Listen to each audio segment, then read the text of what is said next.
પ્રભુ ઈસુ ખ્રિસ્તના નામમાં આપ સર્વને પ્રેમી સલામ। ગઈકાલે લેન્ટના 23મા દિવસે માત્ર પ્રભુ નહીં પરંતુ પિતાની ઈચ્છા પૂરી કરવા વિશે જોયું હતું। આજે લેન્ટના 24મા દિવસે મત્તી 7:24-27 વચન દ્વારા ખડક પર ઘર બાંધો વિશે જોઈશું। પ્રભુ ઈસુ પહાડ પરના ઉપદેશનો અંત એક ચિત્ર સાથે કરે છે।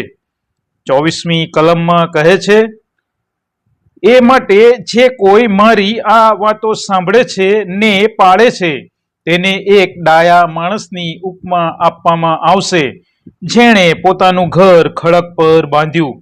આ ફક્ત વાર્તા નથી, પણ આ જીવનનો નિર્ણય છે। બીજો માણસ 26મી કલમ પ્રમાણે વાતો માત્ર સાંભળનાર છે પણ પાડનાર નથી। તે મૂર્ખ છે જે રેતી પર પોતાનું ઘર બાંધે છે। અહીં બે બાંધનારા જીવનની વાત છે।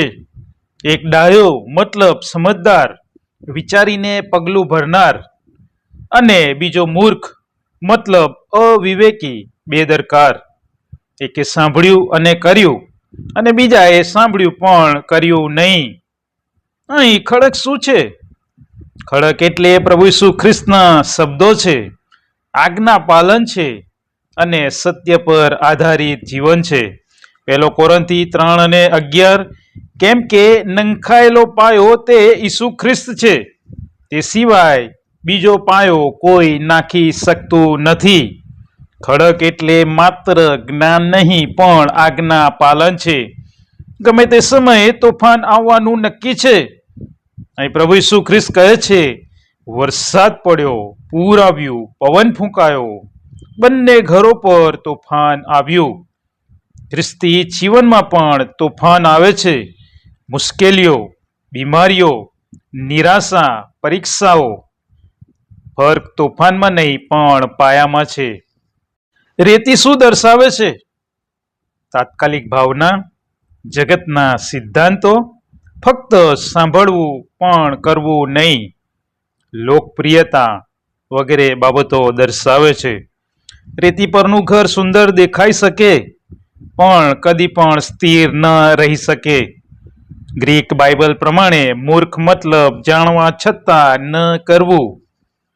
લેન્ટના આ સમયમાં આત્મિક પ્રશ્ન, શું હું ફક્ત ઉપદેશ સાંભળું છું કે જીવનમાં લાગુ પણ કરું છું?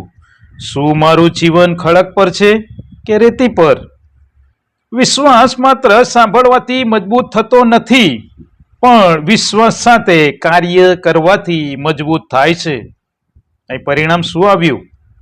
ખડક પરનું ઘર હલાવાયું પણ પડ્યું નહીં, પણ રેતી પરનું ઘર પડી ગયું અને મોટો વિનાશ થયો। આપણા આત્મિક જીવનમાં મજબૂત પાયો જ બધું નક્કી કરે છે।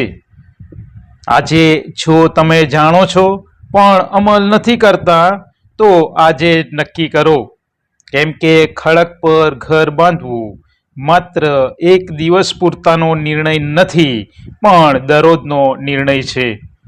આજની પ્રાર્થના, હે પ્રભુ, મને ફક્ત સાંભળનાર નહીં પણ કરનાર બનાવો।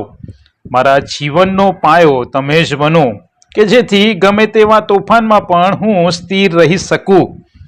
મારું ઘર ખડક પર બાંધવા મને બુદ્ધિ અને આજ્ઞા પાલન આપો। પ્રભુ ઈસુ ખ્રિસ્તના નામમાં આમેન।